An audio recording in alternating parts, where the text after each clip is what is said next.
G'day legends, I hope you're having a fantastic day, and so far you are having a fantastic week. Now, it is a big day. I'm sure all over your social medias you are seeing clips of President Donald Trump at the UN. Now, of course, you could break down that over hours and hours, what was said about Europe, what was said about climate change, what was said about a whole bunch of different topics. But what we're going to go over today is specifically what he has said and what he has tweeted about Russia and Ukraine, and of course the war that we daily look at and inspect every little bit and piece, from tactics to strategy to the politics, and how this war is looking like it will be fought to the conclusion, fought to the very end. And now Trump's saying that Ukraine has the capability, the capacity, with EU support, to take back all of these areas, including Crimea, something Zelensky himself has said is not possible. But we'll look over the possibility of this, some complete lies that have been spoken about, what capability or intent is there, where Russia may be sitting, but also, is this political theatre and a ditch effort of desperation to try and bring Russia somewhat to a negotiating table on terms that may be more favourable to the West? So there's a lot in that. Of course, we'll be looking at maps, geolocations. There's been an important breach of a defensive line too. And then we'll look at these strikes, these Ukrainian strikes on Russian oil refineries, and how some of the language used, or how the Financial Times in this, is somewhat skewing this. People are sharing the title of this, but not actually the body of work either. The idea that it's just some military equipment is diesel. All military equipment is diesel, unless like a chainsaw, a motorcycle, some other little bits and pieces may be petrol. But even then, the military is going to have priority over any civilian use of those. And people go, well, the Russians are reliant on motorcycles at the moment at the front line, which, yes, they're using a lot of. Do you have any idea how little fuel a motorcycle actually uses relative to the refining capacity? Motorcycles have a 8-litre tank on them for like a dirt bike. But so we're going to go over all of that. But where we're going to start is with Trump, Zelensky, and what Trump has said on his truth.com website. So let's have a look at this. After getting to know and fully understand the Ukraine-Russia military and economic situation, and after seeing the economic trouble it is causing Russia, I think Ukraine, with the support of the European Union, is in a position to fight and win all of Ukraine back in its original form. So not somewhere down the line as far as an exchange, no, to fight and win. Now, a lot of people are asking the questions of what intelligence reports are actually being given to Trump. With time, patience, and the financial support of Europe, and in particular NATO, the original borders from where the war started is very much an option. So I'm guessing I'm reading into this, talking about the 2014 border, including Crimea and Donetsk City. Why not? Russia has been fighting aimlessly for 3.5 years of war that should have taken a real military power less than a week to win. Now, what I will say, in modern warfare, we have not seen how a large-scale invasion like this would actually play out with modern capacity of even from AT weapons to drones to ISR to air defense. But I think it's a little bit rich of America to be talking about the length of any war. This is not distinguishing Russia. In fact, it is very much making them look like a paper tiger. When the people living in Moscow and all the great cities, towns and districts all throughout Russia find out what's really going on with this war, the fact that it's almost impossible for them to get gasoline through the long lines that are being formed. We'll talk about this later. And all of the other things that are taking place in their war economy. Again, we'll talk about the war economy later, where most of their money is being spent on fighting Ukraine, which has great spirit and only getting better. Now, the morale is not increasing. The manpower issues are not decreasing. Ukraine would be able to take back their country in its original form, and who knows, maybe even go further than that. So not only take back these areas, but then do exactly what you are saying Russia has done, or has then done, of pushing in and occupying territory also. Putin and Russia are in big economic trouble. and this is time for Ukraine to act. In any event, I wish both countries well and will continue to supply weapons to NATO for NATO to do what they want with them. Good luck to all. Zelensky himself has said a long time ago that this is not possible, that militarily there's not the power to do this, and all the factors we look at in attritional war to do primarily with manpower is one of the major factors in this, and when we're looking at the front line, that this does not look possible. It would be possible through some negotiated process down the line, maybe a long way down the line.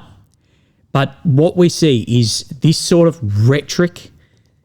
This is the threat of an extinction of the Ukrainian state for the US and the West's own wishes, these wishes of weakening Russia using Ukraine, which it is weakening Russia, this war, in some regards.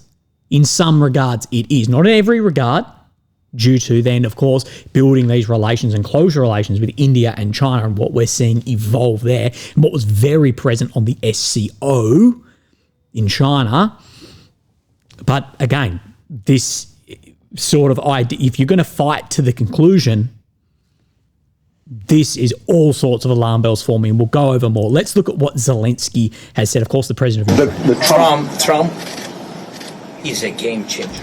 Every time we hear game changer, alarm bells. Himself, if he will be sure in Ukraine, and I think. So if Trump is sure in Ukraine, then this is where the war will go, to this victory that Trump has spoken about. He is more close now to this situation, and that's why, and between us, only Trump can. For today, we know some not too much players in the world who can be game changers, but he's the most closer. So Trump is closer, and that he can be the game changer in this war. And we see articles like this, an extraordinary shift. It's a 180-degree turn. Trump says Ukraine can win the war with Russia. Now, what I'll say, a couple of quotes here to leave you with. When a commander sends troops into an unwinnable fight, he trades the mantle of leadership for the apron of a butcher. A general's duty is to risk his men only where victory is possible. Otherwise, he commands a graveyard, not an army. And what we are seeing right now, this celebration of the continuation of multiple years of war. Now, for years more of war, we're seeing the celebration of attrition on the front line. We're seeing, and we're going to see more of, who actually cares about the future of Ukraine and the Ukrainian people, and who is only there in support of weakening Russia. And also who supports the increasing of stock prices in American military companies, because of course Europe is going to be spending tens, if not hundreds of billions of dollars more. We've seen what the initial hundreds of billions of dollars have done. It's going to need to be a significantly larger chunk than that to even stabilize at this point. But as I've said and repeated on this channel multiple times, Ukraine's number one issue is manpower. That is the issue. I did a podcast yesterday, and we've updated it actually since, so it's going to take a little bit for me to edit, with a gentleman who went to Ukraine who has gone AWOL from his unit, and he gives us a very clear picture about the actual situation of morale, the losses, and why more people are going AWOL. He'll clear up a lot of this. But that is the primary issue that just no one tends to actually be looking at. And Big Surge, he, of course, tweeted this. He said, the war will be fought to the conclusion now that Trump endorses Ukraine's prospects of regaining the pre-war borders. Now, I say to anyone, go and read Mr. Big Surge's Substack called Fighting to the Conclusion. I'll show you just a little bit here. And this was months ago, but it's still highly relevant. Trump's transactional view of politics runs into the more grounded reality of what negotiations actually mean in wartime. The battlefield has a reality of its own that is existentially prior to negotiations. Diplomacy in this context does not serve to transact a fair or balanced peace, but rather to codify the reality of the military calculus. So if you want a negotiation during wartime, it's not fair, it's not balanced, it codifies the reality of the battlefield. and this was months ago, but it's still relevant today and has increased, Russian forces today stand significantly closer to victory in the Donbass than they did a year ago, and since this article, closer again. They're with an increasingly threadbare armed force of Ukraine straining to stay in the field. This is what he says Ukraine asked for when they willingly ensured the opportunity to negotiate in 22. So for all the diplomatic cinema, the brute reality of the battlefield remains the same. The battlefield is the first principle, the ultimate repository of political power. The diplomat is a servant of the warrior, and Russia takes recourse in the fist, the boot, and the bullet. That at the end of the day, the reality is still the battlefield, not the political theatre. Now, what do I think about all of this? I struggle to believe that Trump actually believes, and his intelligence organizations, although they're now meeting with the leader of Al-Qaeda, but I struggle to believe that they are going against all of these high-end analysts who have all said that a negotiated settlement where this will go and that there will be a transaction of land, as now telling him this land can be won back through just further EU support. What I think this is I think, and this looks to me like political theatre. Of course, Trump and Putin met in Alaska. We've seen Putin with China and India and other nations too. And I think that after Putin has refused to accept Trump's or the West's terms of negotiation of settlement, that this is a last-ditch effort to signal that NATO will continue backing Ukraine. So it will increase the cost on Russia if they continue the war. And this is in the hope of pressuring Putin into a negotiation on less favourable terms to Russia. But in my opinion, I think that Russia, Putin, Lavrov, those powers to be there, that they will see straight through this. That is at least how I am reading into this. That I don't think Trump actually believes there can be a Ukrainian military victory on the front line. But more so that this indication, this signal that they can then send, this increase in the cost for Russia to continue the war, may bring Putin to the table in negotiations. But to go back to Big Surge where he is correct, that at the end of the day, the war is a ground war and the reality of the battlefield will be codified in a negotiated process. Let's look at what Trump has actually said at the UN. China and India are the primary funders of the ongoing war by continuing to purchase Russian oil. Also, the over $700 million of Russian uranium that the US has bought so far this year. But, of course, this is, dwarfed by the amount of Russian oil that is being bought by these states, and also the amount of energy being bought by European states. But inexcusably, even NATO countries have not cut off much Russian energy and energy products, which, as you know, I found out about 2 weeks ago and I wasn't happy. Now, who the fuck is briefing Trump? If he found out about this 2 weeks ago that NATO countries have not cut this off, Trump needs to watch my fucking YouTube channel and sack the CIA. How have you just... Okay, my tumour is exploding. Think of it. They're funding a war against themselves. Who the hell ever heard of that one? Yeah, okay. There's been we won't go too deep into that. In the event that Russia is not ready to make a deal to end the war, the US is fully prepared to impose a very strong round of powerful tariffs, which would stop the bloodshed, I believe, very quickly.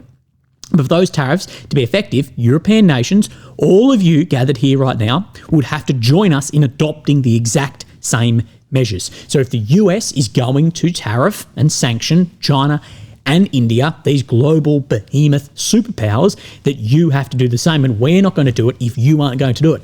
And as much as I criticise Trump, that is actually a fair enough request. It is fair enough for Trump to go, hey, if we're going to sanction tariff China in these secondaries, hey, Macron, you may want to do the same thing. We've already seen that France is not willing to do that with China, and none of the European states are willing to cut off China. And in my opinion, I don't think the US is willing to completely burn that bridge with China either, given some of the problems that has down the line, but is giving a backdoor exit. I mean, you're much closer to the city, and we have an ocean in between. You're right there. Europe has to step it up. They can't be doing what they're doing. They are buying oil and gas from Russia, and they are fighting Russia. It's embarrassing to them. And it was very embarrassing to them when I found out about it. How did you not know about this? I can tell you that. But they have to immediately cease all energy purchases from Russia. Otherwise, we're all going to waste a lot of time. So I'm ready to discuss this, or ready to discuss it today with all the European nations gathered here. Of course, where then does this get purchased from? Well, a lot of it is going to get purchased from the US.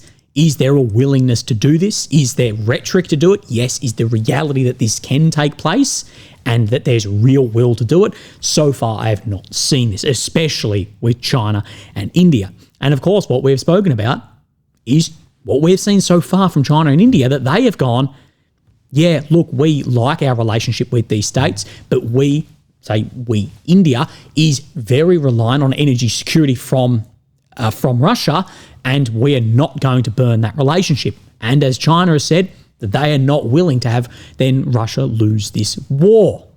So we know how important Russia is for India and China from just hard energy resource. And even for, especially China, a buffer to the West also, and to take advantage and exploit that.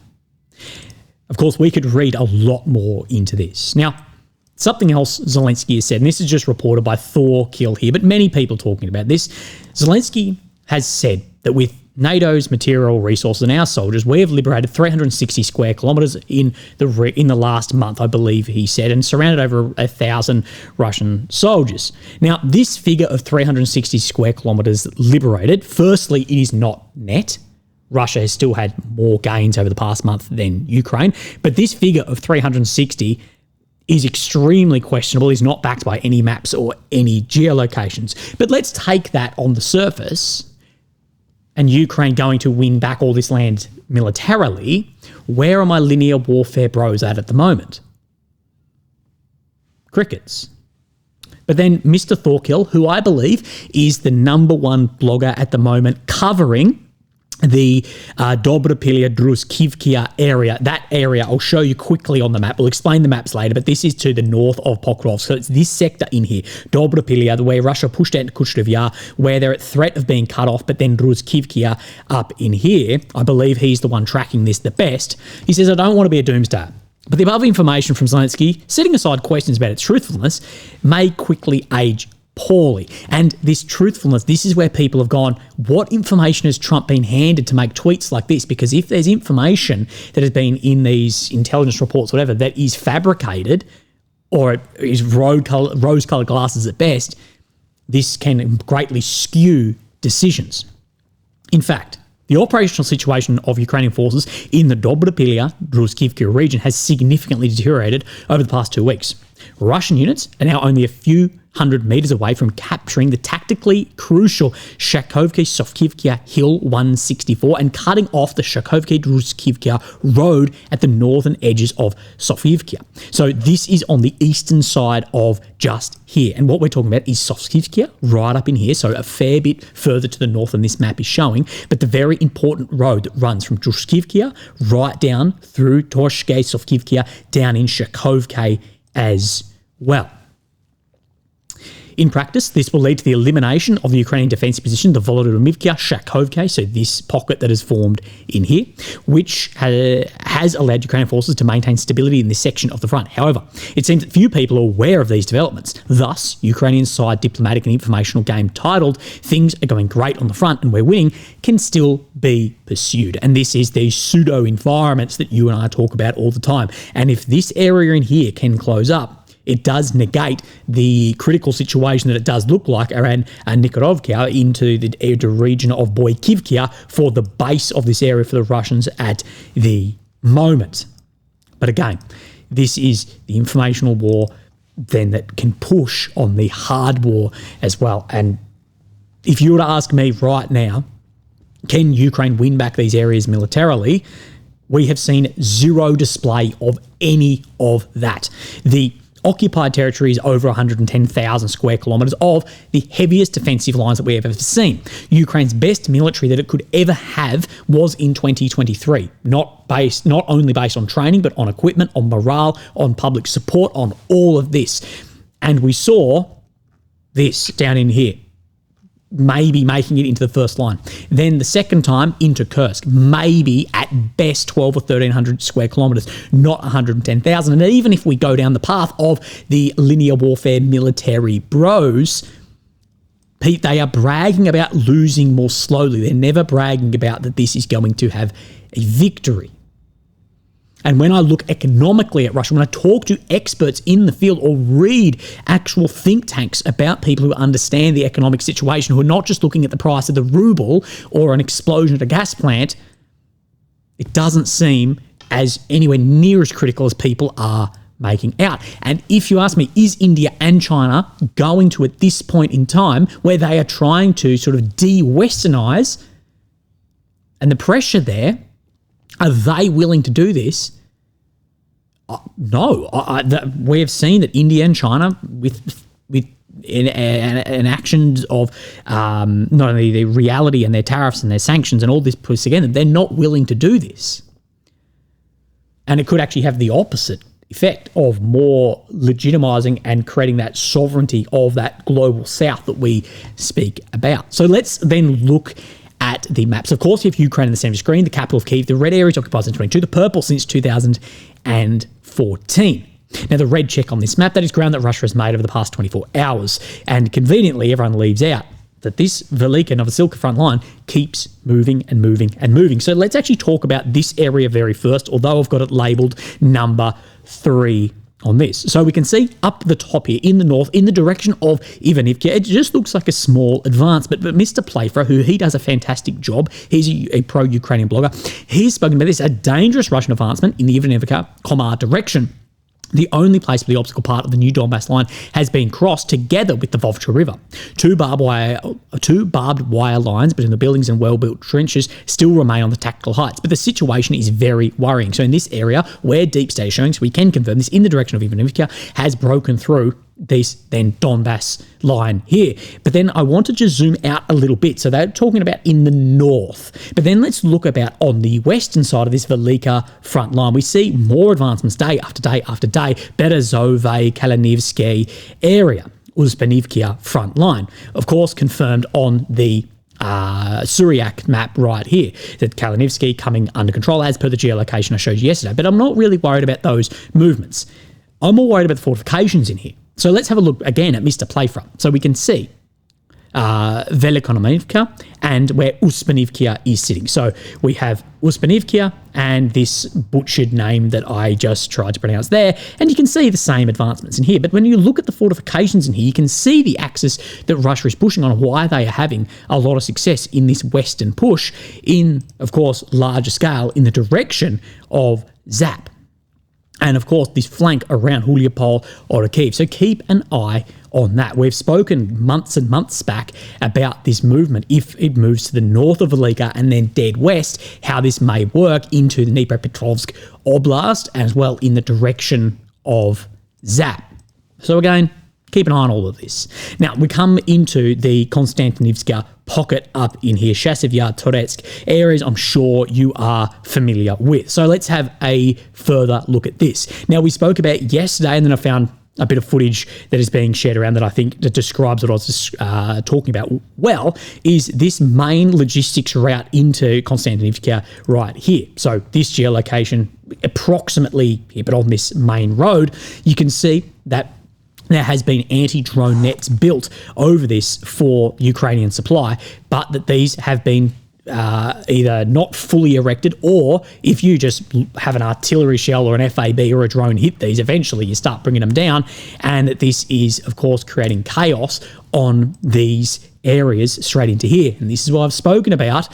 I would not be surprised at all to see months and months of very little kilometre square gain, but to maintain these pockets. And I've thought further and further about whether these maintaining of these pockets, could this buy into the attritional nature of war through winter as well? That, of course, people will say these need to be closed up for winter.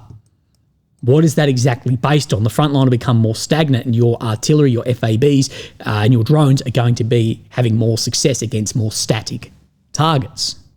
But let's have a look then at this pocket in here, see where things are changing according to Syriac maps. And then he's talking right around the base, right around this secondary pocket in Kasadonivka in here, that this is really going more critical than it already was, and some further advancements around Predichne Stopochke area. Of course, we did yesterday report that pro-Ukrainian sources are saying that the battle for Konstantinivka, at least the reaching out into some of these areas, has begun. We'll wait out on further of that. But again, some very, very reliable people reporting this. Now, where we'll move next is into Seversk. So we can see this finger moving out in here, of course, brushing by Seversk, but we've also seen this movement through the Kremenar forest. And this is where we come to Mr. AMK mapping, who has been then following this northern flank of Seversk within 600 metres of Zadachne and continually to infiltrate the northern streets of Yampil. Now, what we can see when we come back on this, you can see Yampil down in here, of course, with grey zone into here. A lot of the time, the grey zone indicated on Deep State tends to be where the red actually may lie. But we can see Zadachne up here on the Terney front line down to Yampil, and he claims within 600 metres of here. So let's go here to here, 1.5 kilometres. So at least getting closer and closer to this logistics route. So then let's go down into the south. We have a Pedesne down in here. Now, we have seen some movements over this, and I believe a little bit of grey zone shift today, yes, around Vremimkia, where we saw that geolocation I showed you yesterday. But we're looking just to the west of here, and we're looking just here. So just to the south of Zanivkia, and it's right about here. So let's give you a measurement close enough to there. I'm guessing to there, say 2.5 kilometers back. And what we have seen is a Russian flag go up there. There was actually two, but that is the northernmost extreme. There was one just to the southwest of there as well. So there's further then vice gripping down on Seversk, an area of which we haven't seen move for some time, for a long time, and also that we have said the Russian force in here spoke of how good the Ukrainian defences are, but we are, over the past month, really 6 weeks, seeing this move relatively quickly. Now let's move up into then the Terney Liman front. Of course, this is not exclusive of this front line, that these both are mutual to each other. And we have seen, of course, this moving and expanding in control as well. So firstly, let's look at the Syriac maps, and he talks about there's a lot more combats happening right down around Chandrilahove as well. We have spoken about the problems with Russia reaching this area, of course, on the flank of Liman, Dobrasheve, but also around Dobrova too. And then if we have a look at the AMK mapping, we can see Shedezne, Chandrilahove, that there's been this further expansion to the north and west, Shedezne, Chandrilahove, these areas in here in the direction of Dobrasheve too. And we've spoken about why Russia would try and expand that north and south to not only deepen the pockets, but also desaturate then artillery back against these positions. Now let's look at the newest wonder weapon, the newest game changer, these strikes against refineries. And as you know, I don't look at strategic strikes that much. I talk about it when it is something that's a one-off or a new weapon system, because they are important, but there's never been a war won purely on strategic strikes only. This will remain a ground war where infantry and artillery will remain king. And I think a lot of the time there is an over-reliance and people over-reporting the impact of strategic strikes overall, from Russian drones to Ukrainian drones and the missiles in between. But the newest thing is that these refineries are going to cause complete chaos, spikes in oil, spikes in diesel, spikes in petrol. And let's have a little bit of a further look into this. Being reported from the Financial Times today, Russian fuel exports drop as Ukraine intensifies its strikes on oil refineries. Why would exports drop? Because more is being used domestically. This is the thing. Russia is still an overall exporter of this, so they're still in the positive. There's just less export, less money coming in. But again, we need to be realistic about this. Again, if you want to have an expert opinion on this, go and watch my interview with Dr. Richard Connolly below. I'll put it in the top linked comment so you can get a better idea exactly the impact of this. He is a leading expert in this field, not a Twitter user. Ukraine's drone strikes on Russian oil refineries have disrupted domestic supplies and pushed Russian diesel exports towards their lowest level in 2020. 16 of 38 refineries have been hit since the start of August. Some of them multiple times. Again, have been hit. They have disrupted this. Now, what we need to talk about is every time one of these is hit, what people do is that they just claim that the whole refinery has been destroyed and that is now forever lost. No, the strikes have disrupted these barrels of refining capacity. Diesel exports, if they maintain the current rate, will fall to the lowest monthly totals in September since 2020. So if it maintains the export here of diesel, with which Russia has a massive capacity to produce diesel, the export will be low. Further on in the article, though, because it's only getting quoted in the beginning of this, Russia is yet to face shortages of diesel, whose production exceeds domestic demand by more than 50%. Diesel is the main fuel for the agricultural sector and is in use by some military units, tanks in particular. Now, who the fuck wrote this?